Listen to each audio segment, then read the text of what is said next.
started to rain heavily. We're in for a long day. So happy weekend sa inyo mga kalamon. Ito yung nangyari kahapon. And kalagitnaan ng Sabado tanghali, ang lakas ng ulan. Pero we had to book a grab and tayo ay pumunta sa Makati. I had to run a quite important errand today at mga ganito, kailangan nating siyang paunlakan.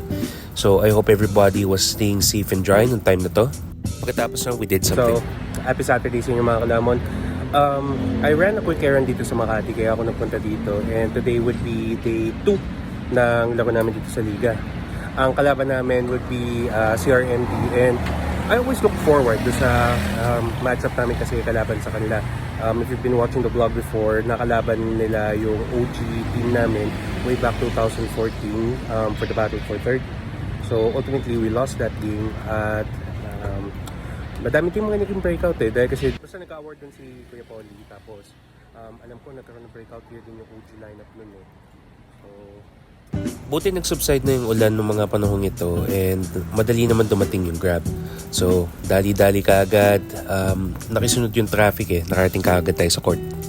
Rocking my way of Wades, yes. Ang kalaban natin once again would be CRMD and tumating ako fourth quarter na eh. So not a lot of action was recorded. Pero check out this jump shot by Ken. And check out this hustle play mula sa team namin.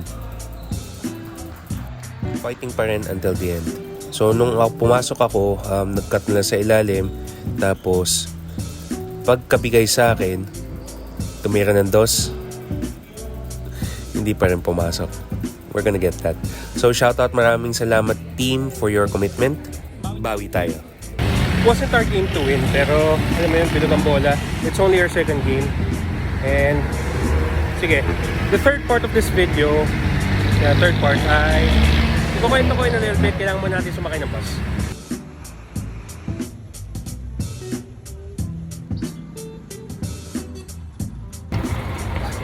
Alright, bumalik tayo ng Makati.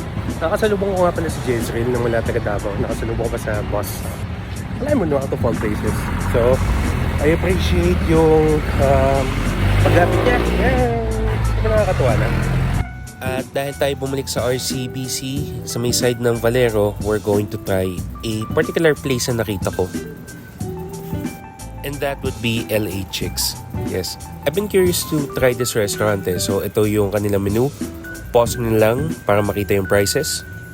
So far, looks promising. So, kinuha ko yung combo number 4 and it's quite hefty. So, ngayon, try naman natin yung smashed potatoes nila.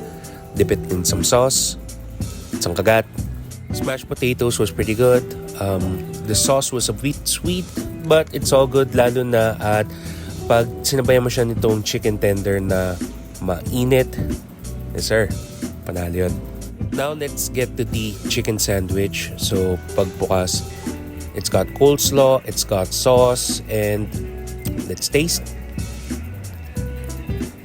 Oh, that's pretty good. Yes, sir. Pero samahan natin siya ng smashed potato. Panalo yun.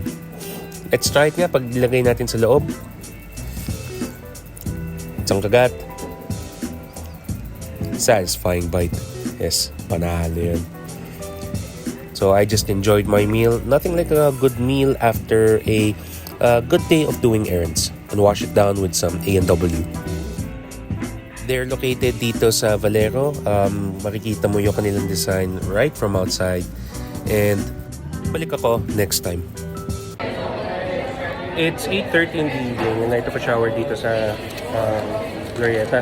So ngayon, dahil kasi pupunta ako ng Cavite, meron akong nakitang balita na meron daw bus na from Dasmariñas na dumidiretso. Hindi, may bus na from Pitex na dumidiretso ng Dasma. We're gonna go there tonight. Kaya, hoping na meron. Kung hindi, di Pitex tayo.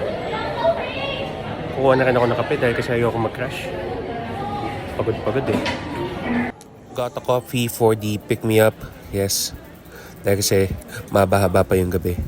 Ako ay nag-escalator, tayo ay dumaan dito sa connecting papuntang Wanayala at tayo ay pumunta dito sa Bus Bay. Nung nagtanong ako, meron pala daw bus dumidiretso ng Dasma. So dun sa dulo, tayo ay kakaliwa At ito yung kanilang bus area.